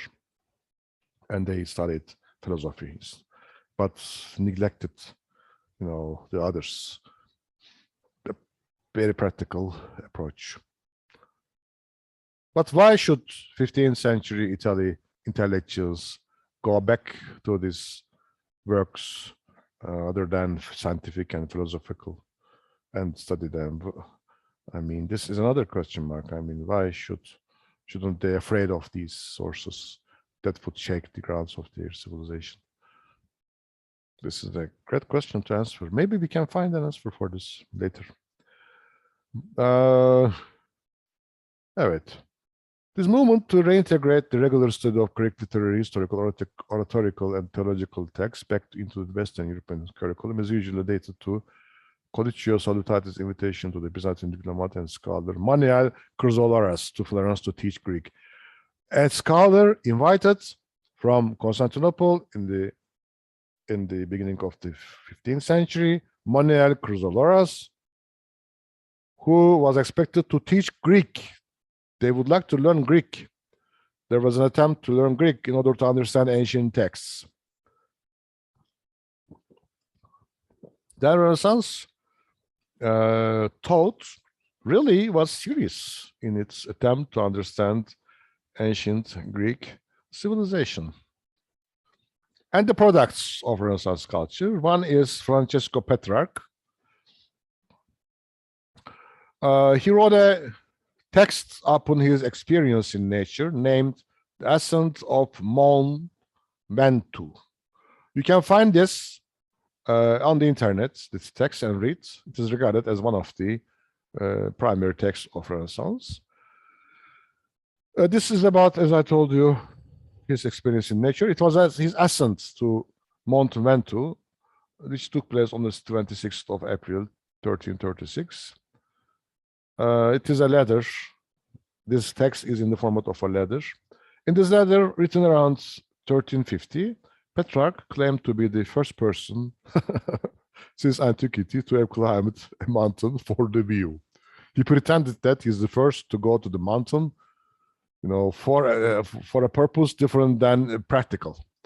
I am here not, for example, to cut trees or, pick fruits. I am here to experience. And he introduces this experience as a new approach, is a new attitude. Although the historical accuracy of his account has been questioned by modern scholars, it is often cited in discussions of the new spirit of the Renaissance. Burckhardt, for example, declared that Petrarch is a truly modern man because of the significance of nature for his receptive spirit, and the ascent of a mountain for its own sake was unheard of. He presents his experience as a very personal experience, instead of, for example, searching separate, praying God, approaching to God kind of issues. No, he went there just to experience and to record his experiences. This is regarded as a radical turn. And Petrarch is introduced as the first modern man because of this individual approach. There is something, in my opinion, exaggerated. You couldn't take it as a sign of a first experience in history. I don't know. Maybe because he presented it as such. He recorded his experience as being different than the others, then the presentation attitude, the way you create an image is maybe really important, which would even lead to radical change in times, intellectual attitude. I'm sure people like Petrarch before went to nature to experience it in a similar way, but nobody until him dared to record this experience in this way, to introduce a new attitude. You understand what I mean? And Petrarch is regarded as one of the founders of Renaissance culture, just for this reason. Have it. In his Enlightenment understanding, nature is introduced as in a new and enlarged view of the earth and the universe. Nature in a new and enlarged view of the earth and the universe. Mountains approach with a combination of exaltation, terror, fear, joy, and awe became physical metaphors for the wild, asymmetrical world and our treks and climbs through them. Then he introduced his trekking in nature. By the way, he is regarded as the father of trekkers. I'm sure among you there are people who like trekking, and Petrarch is your father because he created this sport, this facility, and he related his experiences to the life adventure of a man, in which we have terror, fear, joy, and awe, different sentiments in our heart and thoughts in our mind, credits in our lives. And these can be presented as physical metaphors. And in the nature, there is an asymmetrical world, beauteous but ugliness at the same time. And this could be brought together in order to create a realistic narrative about life. And let me tell you that the birth of novel is after Renaissance. Yani. Romanın doğuşu da Rönesans'tan sonradır arkadaşlar. Anlatabildim mi? The birth of novel. An account of life. You have a viewpoint, a perspective. You look at the world from this perspective and record your experiences. Evet. Trekking then is important because you're alone in nature and you develop an identity for yourself and share this with the people around. This enlarged view, reinforced by science, explored both the chaotic outer world of mountains, cliffs, pinnacles, and canyons, and satisfying inner world of climbing experience, of finding pleasure in our fears and personal growth in our conquests. Leonardo Bruni, 14th century and beginning of 15th century. Pay attention, these people are from 14th and 15th centuries, usually. Was known for coining the term humanitas. For the first time, he employed this term, referring to the study of humanities and for supporting the idea that history is a dynamic process determined mostly by human character. Bruni used the phrase studia humanitatis, meaning the study of human endeavors, as distinct from those of theology and metaphysics. Now, human endeavors, humans' involvement in nature and world, in universe in general, is important, is critical, and distinct from theological presence, theological entities and identities, which is where the term humanists come from, meaning the study of human endeavors. One of Bruni's most famous works is New Cicero, a biography of the Roman statesman Cicero. Then a biography is created about Cicero. Now a human being in his life and deeds is important, and a biography. Then the genre we name biography also emerged in Renaissance.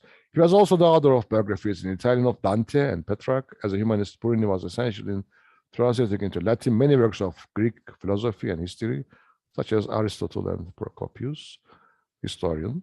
Bruni's translations of Aristotle's Politics and Nicomachean Ethics, as well as the pseudo-Aristotelian Economics, were widely distributed in manuscript and in print. Then intellectual endeavor is really a great contribution to the establishment of new era and new eras in cultural history. Another intellectual, Count Giovanni Piccio della Mirandola. The Oration on the Dignity of Man, De Hominis Dignitate, İnsanın yüceliği üzerine söyler, is a famous public discourse pronounced in 15th century by Mirandola. He was a philosopher. It has been called the Manifesto of the Renaissance. You can also find this text on the internet. In this text, in this Manifesto of the Renaissance, then 15th century, God speaks to Adam as such. God speaks to Adam. He dares to record this. He speaks from the mouth of God, yani. Unbelievable. He says, we have given you, O Adam, no visage proper to yourself, nor endowment properly your own, in order that whatever place, whatever form, whatever gifts you may, with premeditation, select, these same you may have and possess through your own judgment and decision. God says, use your own judgment, your own decision. And he goes, the nature of all other creatures is defined and restricted within laws which we have laid down. You, by contrast, impeded by no such restrictions. All creatures defined and restricted with laws or laws, but you, man, not impeded by such restrictions, may by your own free will, to whose custody we have assigned you, trace yourself the lineaments of your own nature. Understand your own nature. And start with your own nature, God says. I have placed you at the very center of the world, so that from that vantage point, you may with greater ease glance around about you and all that the world contains. Create a viewpoint for yourself, a perspective. This is the beginning of Renaissance perspective, by the way. This is the beginning of Renaissance perspective, değil mi? Volumetric representations of man and the environment. Focal point. This is Renaissance art of painting, değil mi? İşte. There is a direct reference to this understanding of view. Oh my God. Then it is very important to read, really, to understand art and architecture. The theoretical backgrounds can be perceived from a text like this, which is non-related to architecture or art at all. It's a cultural text. But from that, you understand Renaissance perspective, yahu. Renaissance perspective. Bakın Mirandola ne diyor? Mirandola says, I have placed you at the very center of the world. You are at the center as an architect, as a painter. So that from that vantage point, you may with greater ease glance around about you and all that the world contains. We have made you a creature neither of heaven nor of earth, neither mortal nor immortal. Very realistic, yani. In order that you may, as the free and proud shaper of your own being, fashion yourself in the form you may prefer. Shape yourself. Don't look at me. Don't confine to me. Don't trust me. You have the minds. Be as you are, yani, and try to shape yourself. This is Renaissance culture. It will be in your power to descend to the lower British forms of life, or you will be able, through your own decision, to rise again to the superior orders whose life is divine. You select whether being at the lowest level or at the superior divine stage. This is your life. You see how Renaissance culture assigns a great independence to human beings. This is the, işte foundation stones of today's modern Western society yani. Investor society, girişimci toplum. You challenge the world yani, değil mi? There is negative and positive aspects of this. Anyway.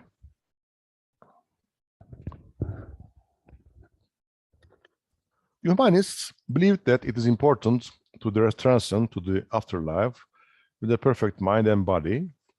This transcending belief can be done with education.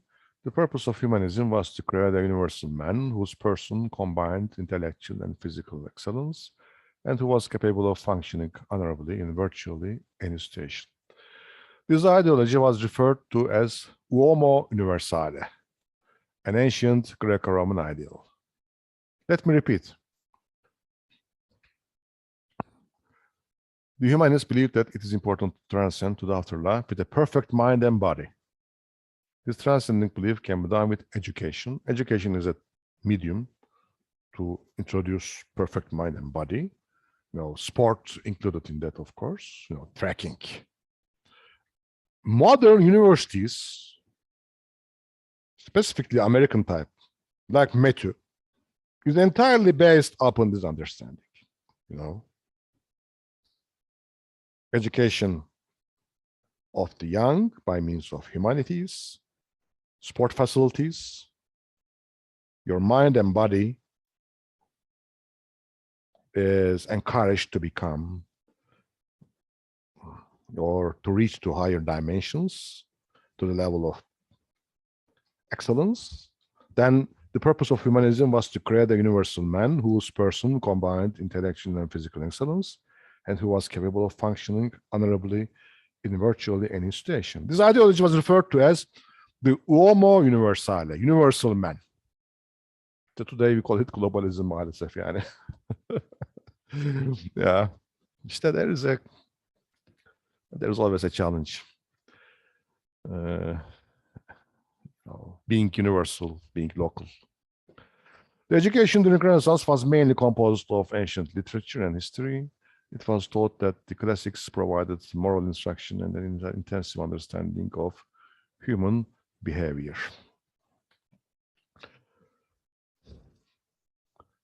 Evet.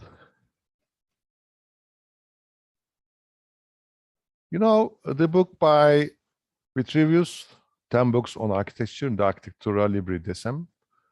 In the library of every architect, this book should be present. I mean, you should find it one way or other, photocopy or I don't know. From the internet, you can download it. This is the great book of Vitruvius, maybe the earliest theoretical book on architecture, 10 book on architecture. In this book, ideal proportions of human body are given.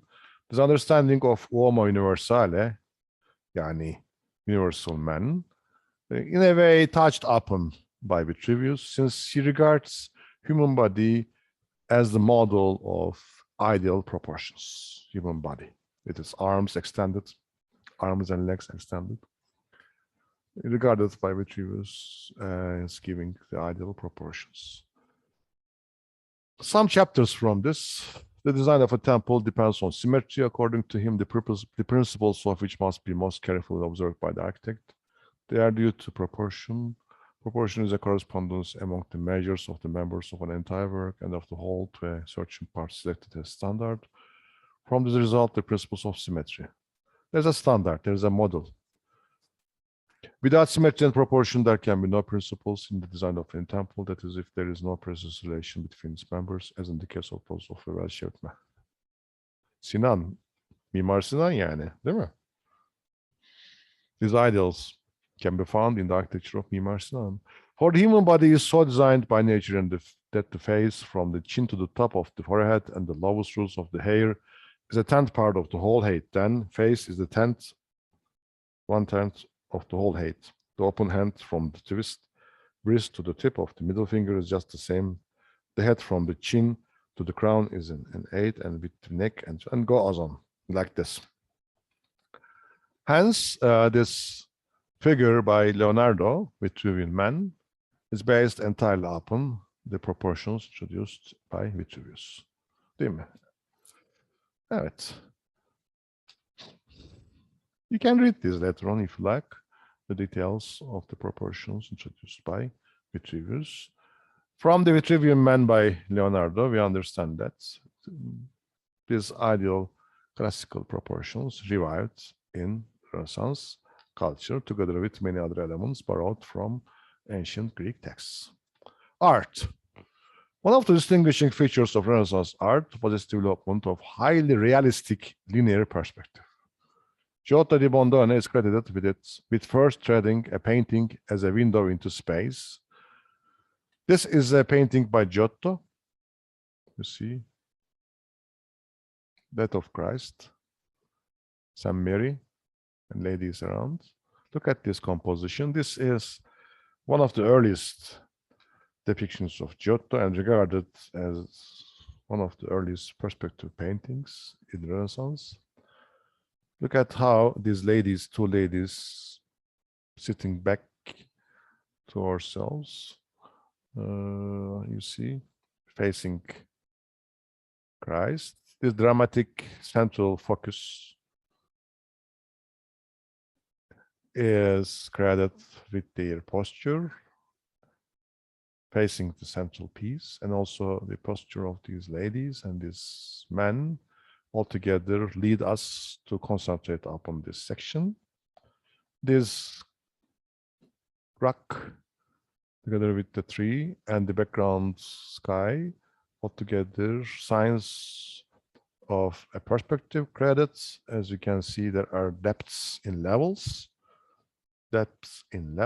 and first level, second level, third level ladies, fourth level rocks, and fifth level this sky at the background altogether introduce us with a symmetry. And also the angels, how their bodies, volumetric bodies, introduce within themselves, each one is represented in creating these depths in the surface of the canvas. And a viewpoint, as I indicated, a viewpoint from which artist depicts.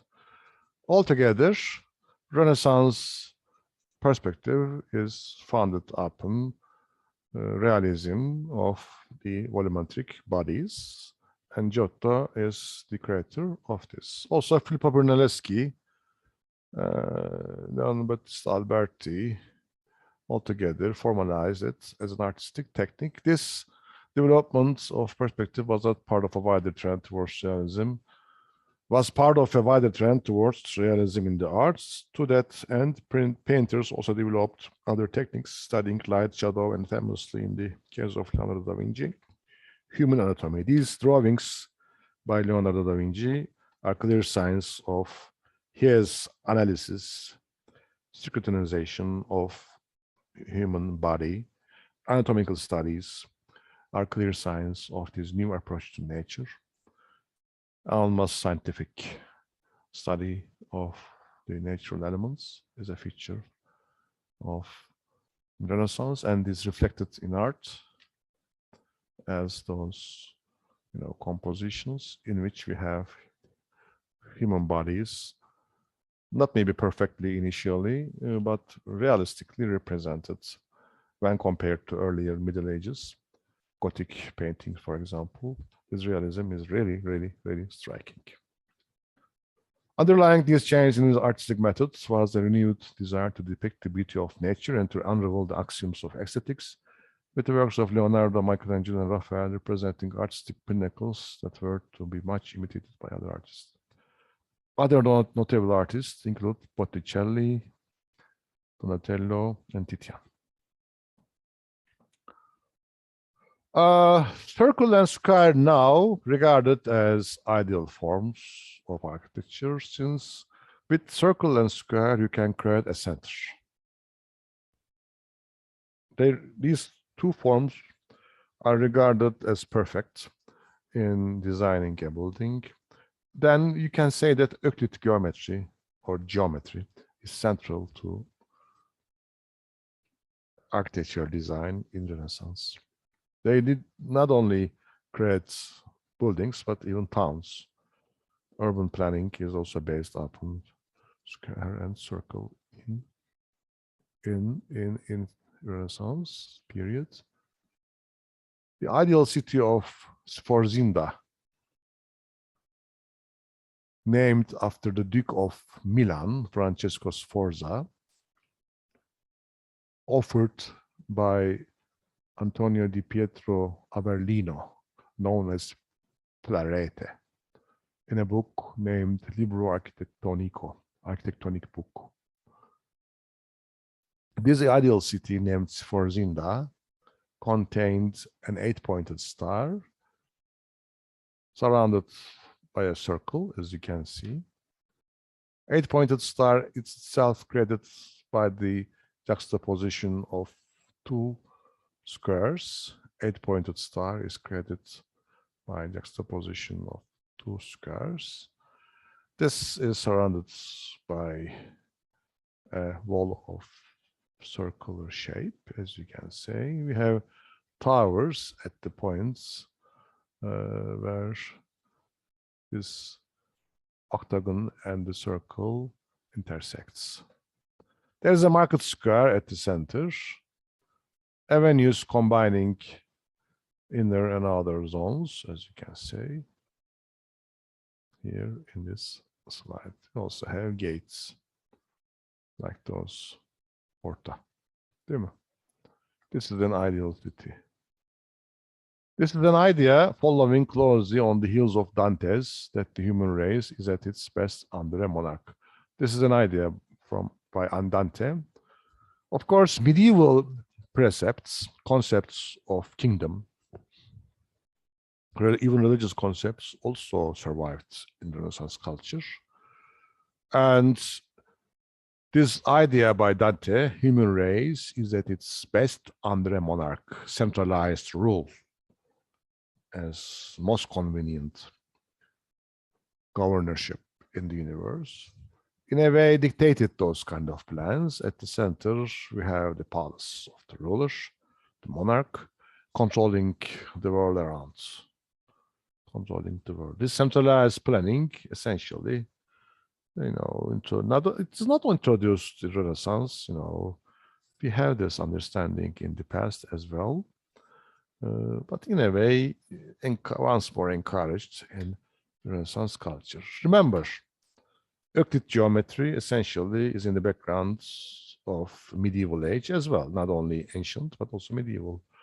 Then in terms of geometry, nothing changed in the Renaissance culture. Maybe proportions, now proportions after human bodies are more important than before. In medieval age, it was the heavenly scale, basilica with the dome. And remember Hagia Sophia in Christianity, how intimidating is this interior space, far from a geometrical proportion based upon human body. But remember, I told you that in Renaissance architecture, we have a proportional system based upon human body. Well, how could be possible? Can we say that in Islamic Sufism, Theosophism, some of the elements developed earlier than Renaissance, in relation to human body and its presence in the world. And we have many texts by Farabi, for example, about the relationship of human and the world, and Wahdatul Wujud philosophy, monism, kind of monism, not entirely, unity of beings, understanding, the integration with nature and so forth. All Renaissance culture in the East is not much far from Renaissance culture of Italy from these perspectives. What we are lacking maybe are those kind of accounts credited about our Renaissance. It's not, for example, today much possible to find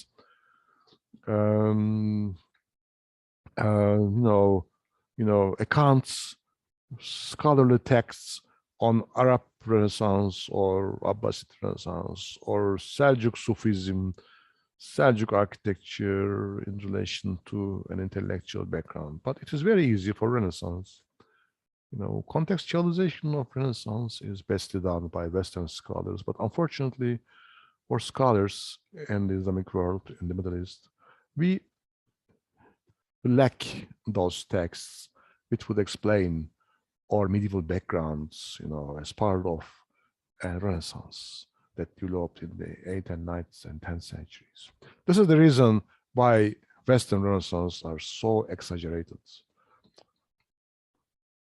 Maybe not exaggerated, yeah. Not maybe exaggerated. Maybe it is because it is better presented, better studied, analyzed, and taught in the universities than we teach our own Renaissance in this part of the world, 9th and 10th centuries, and our great architecture and art in relation to that.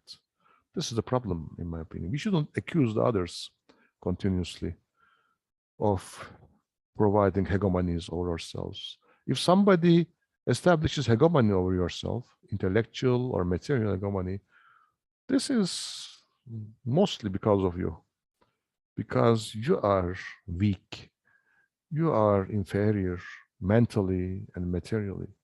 We should work hardly in order to break these hegemonies, intellectual and material, in order to be free, independent, no, trusting yourself, confident. Then similar accounts about your own culture history in relation to the world, of course, respecting to others. Renaissance is also good. Italy, nice country. Europe developed. I like it. But I am from a great civilization as well, like Chinese, like Japanese. I mean, this is the normal way. This is the normal way. Okay. Palma Nova, possibly planned by Vincenzo Scamozzi. Once upon a time, Edward Wallace Muir Jr. said on Palma Nova as such, he says, the humanist theorists of the ideal city designed numerous planned cities that look intriguing on paper, but were not especially successful as livable spaces. Along the northeastern frontier of their mainland empire, the Venetians began to build in 1593 the best example of a Renaissance planned town, Palma Nova, a fortress city. I mean, this is a real city. It exists. It is established. A fortress city designed to defend against attacks from the Ottomans in Bosnia. Ottomans were very close. Then they needed to introduce new reinforcements. You know, and this city, this star pattern city, created with new reinforcements. I mean, walls around, best and most suitable for defense. I mean, against attacks of the enemy. Built ex nihilo according to humanist and military specifications, Palma Nova was supposed to be inhabited by self-sustaining merchants, craftsmen, and farmers. They would come here, inhabit it, because this is the perfect domain, perfect realm, controlled, well-designed. You see, with avenues, radial. Altogether, it is the superior town to live in. However, despite the pristine conditions and elegant layout of this new city, no one chose to move there, and by 1622, Venice was forced to pardon criminals and offer them free building lots and material if they would agree to settle the town. What happened? Nobody went there, prisoners sent there. Then we have to understand from this, this is a lesson all architects should learn. And city planners. Reasonable, how can I say, logical, let me say, logical planning is not sufficient to create happy lives. Logical planning, reasonable planning. Sometimes people really look for chaotic environments, historically shaped, culturally identifiable, but chaotic environments. This is true for historical centers, for example. Everybody likes historical centers. I like Ankara Castle and the surrounding world. I like it very much. I like the chaotic atmosphere because I can make discoveries there. I don't like Çayyolu, where I live, in Ümitköy. I mean, everything is well ordered and then like this.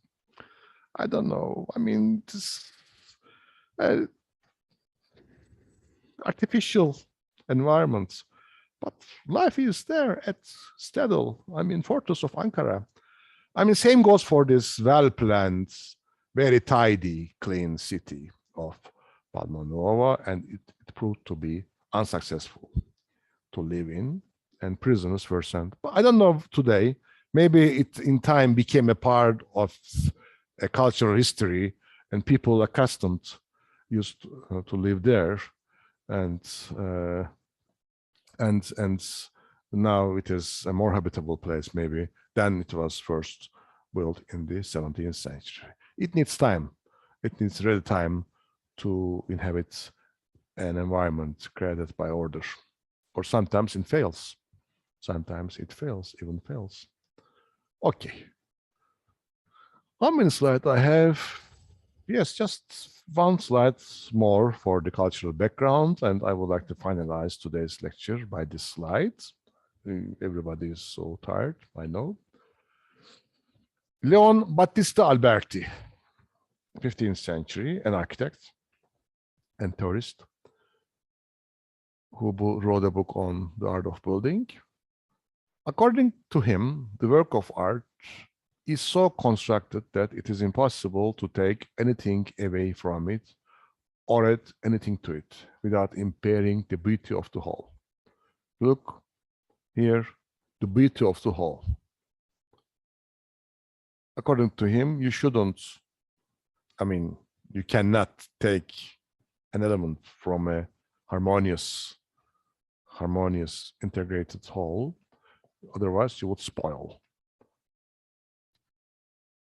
Beauty for Alberti was the harmony of all parts in relation to one another, harmony of the parts. And subsequently, this concord is realized in a particular number, proportion, and arrangement demanded by harmony.